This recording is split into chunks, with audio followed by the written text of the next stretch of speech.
Good morning students and welcome back in our LBS online class. Children, now we are learning our chapter number 12. We need water. In previous class we have studied about the uses of water. So children, tell me two uses of water. Yes, we use water for bathing and we use water for drinking. Okay, so children, today we are going to see our remaining part of this chapter.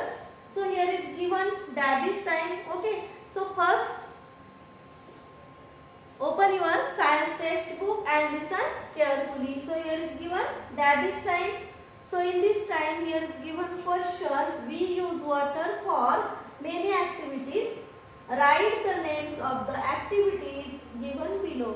तर बघा या ठिकाणी सर्वप्रथम आपल्याला डॅबिस time मध्ये question दिलेला आहे की आपण वेगवेगळ्या ऍक्टिव्हिटीज साठी वेगवेगळ्या कामांसाठी आपण पाण्याचा उपयोग करतो. तर खाली तुम्हाला काही ऍक्टिव्हिटीजची चित्र दिलेली आहे. तर त्या ऍक्टिव्हिटी ओळखून तुम्हाला काय करायचं आहे, त्या ऍक्टिव्हिटीचं नाव लिहायचं आहे. Okay, so children, first activity is given here. So this boy is swimming. हा मुलगा काय करत आहे, पोहत आहे. So activity name it is swimming. So right here activity name swimming. SWIMMING, swimming. Okay, so next activity. So children, observe this picture and write the activity name. So this man is washing his car. तो काय करत आहे, त्याची car धुत आहे. So activity name it is cleaning car. Cleaning car, CLEANING. This man is cleaning his car. So activity name it is cleaning car. Okay, did you get it? So next activity. So this boy is brushing his teeth. तो काय करत आहे, त्याचे दात असे घासत आहे. So activity name it is brushing. BRUSHING, brushing. Okay, next number 4 number activity.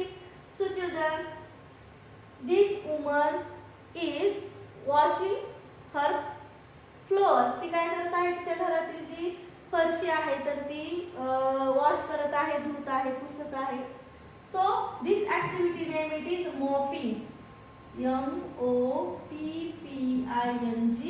mopping. So in this way we have completed our Davis time. Okay, so children, next we must drink at least 8 to 10 glasses of water every day.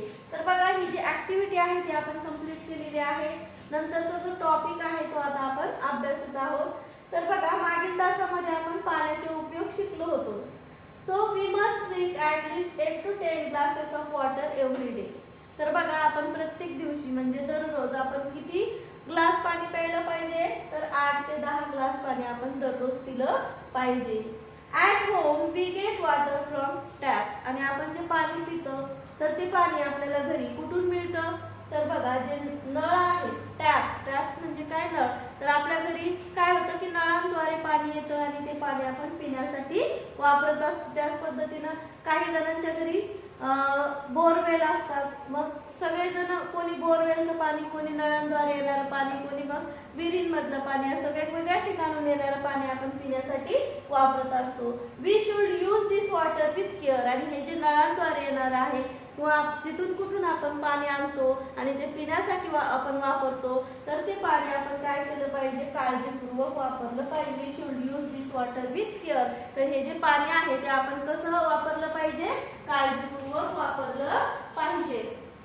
We should boil और filter tap water before drinking it. बघा आपण काय केलं पाहिजे की जे नळाचं पाणी आपल्या घरी येतं तर ते पाणी आपण डायरेक्टली प्यायचं का नाही, तर आपण काय केलं पाहिजे, ते उकळलं पाहिजे. काय केलं पाहिजे, बॉईल म्हणजे काय, उकळणे. ते पाणी उकळून थंड झाल्याच्या नंतर ते गाळून व्यवस्थित भांड्यामध्ये ठेवून नंतरच आपण त्याचा पिण्यासाठी उपयोग केला पाहिजे. म्हणजे डायरेक्ट नळाला येणारं पाणी ते डायरेक्ट विदाऊट गाळल्याशिवाय प्यायचं का नाही. तर बघा ते आपण बॉईल केलं पाहिजे किंवा मग ते फिल्टर केलं पाहिजे. फिल्टर म्हणजे गाळून घेणे. फिल्टर मीन्स गाळून घेणे. Filter tap water before drinking it म्हणजे पिण्याच्या पूर्वी आपण ते पाणी काय केलं पाहिजे, एक तर ते बॉईल केलं पाहिजे आणि त्याच पद्धतीने ते आपण गाळून सुद्धा घेतलं पाहिजे. बघा या ठिकाणी तुम्हाला नळाचं चित्र दिसत आहे आणि या ठिकाणी काय दाखवलेलं आहे की भांड्यामध्ये पाणी काय होत आहे, बॉईल होत आहे, उकळत आहे. बघा बॉईल केल्यामुळे काय होतं की जे जर्म्स आहेत त्या पाण्यामध्ये जे आपल्याला नुकसानकारक असतात आपल्या शरीरासाठी, कारण दूषित पाणी पिल्यामुळे आपल्याला वेगवेगळे आजार होत असतात आणि हे आजार होऊ नये म्हणून आपण ते पाणी काय केलं पाहिजे, काळजीपूर्वक ते उकळलं पाहिजे. जर उकळलं नाही तर अशा पद्धतीने आपण ते फिल्टर केलं पाहिजे. बघा असं बऱ्याच जणांच्या घरी असं फिल्टर बसवलेलं असतं किंवा ज्यांच्या घरी फिल्टर नाही त्यांनी काय करायचं, अशा पद्धतीनं पाणी उकळून घ्यायचं आणि ते नंतर गाळून मगच त्याचा पिण्यासाठी वापर करायचा. Okay children, did you get it? So we can store water in many things. आणि आपण काय करतो की जे पाणी आहे तर ते अनेक वस्तूंमध्ये काय करतो, स्टोअर करून ठेवतो, जमा करून ठेवतो. जसं की बकेट आहे, टँक आहे, बॉटल आहे किंवा पॉट आहे. तर अशा वेगवेगळ्या थिंग आपण काय करत असतो, पाणी स्टोअर करण्यासाठी आपण वापरत असतो. Okay so in this way we have complete our activity Dabish time. Okay children, and today we have studied about the which types of water we have always drink. आपण काय केलं पाहिजे की जे पाणी आहे ते कुठल्या प्रकारचं पाणी आपण पिलं पाहिजे, पाणी आपण कसं स्वच्छ केलं पाहिजे याबद्दलची माहिती आपण आजच्या तासामध्ये शिकलेलो आहोत. तर बघा आपण किती ग्लास पाणी प्यायला पाहिजे मग दररोज?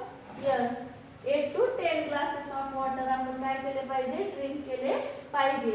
ओके त्याच पद्धतीने आपण जे आपल्या घरी जे पाणी आहे तर ते कशा मार्फत येतं, तर टॅप मार्फत येतं आणि ते पाणी आपण डायरेक्टली ड्रिंक केलं पाहिजे का, पिलं पाहिजे का नाही, तर त्याला आपण काय करायचं आहे, तर बॉईल करायचं आहे किंवा मग फिल्टर करायचं आहे आणि त्याच्यानंतरच त्याचा आपण काय करायला पाहिजे, पिण्यासाठी उपयोग करायला पाहिजे.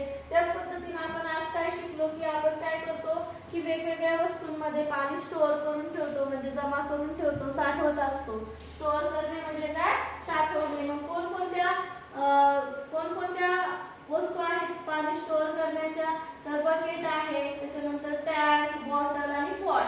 बघा बकेट म्हणजे बादली, टँक म्हणजे टाकी, बॉटल त्याच्यानंतर पॉट म्हणजे भांडे. तर अशा वेगवेगळ्या वस्तूंचा वापर करून आपण काय करत असतो, पाणी साठवत असतो. So children, today's homework is learn the some new words given topic and today's new words are, first new word it is boil, B-O-I-L, boil. Next new word it is filter, F-I-L-T-E-R, filter. Next new word it is bucket, B-U-C-K-E-T, bucket. Next new word T-A-N-K, tank. Next B-O-T-T-L-E, bottle. And last new word it is pot, P-O-T, pot. So what you have to do, you have to write down given new words 5 times in your science notebook and learn spelling also. तुम्हाला हे जे new words आहेत तर ते तुमच्या सायन्सच्या notebook मध्ये लिहायचे आहे आणि त्याच्या स्पेलिंग सुद्धा लर्न करायचे आहे. आणि त्याचसोबत तुम्हाला काय करायचं आहे, ही जी ऍक्टिव्हिटी आपण आज बघितली, कंप्लीट केली, तर ही ऍक्टिव्हिटी सुद्धा तुम्हाला बुक मध्ये कंप्लीट करायची आहे. Okay so children, remaining part of this chapter we are going to see in our next video. Thank you.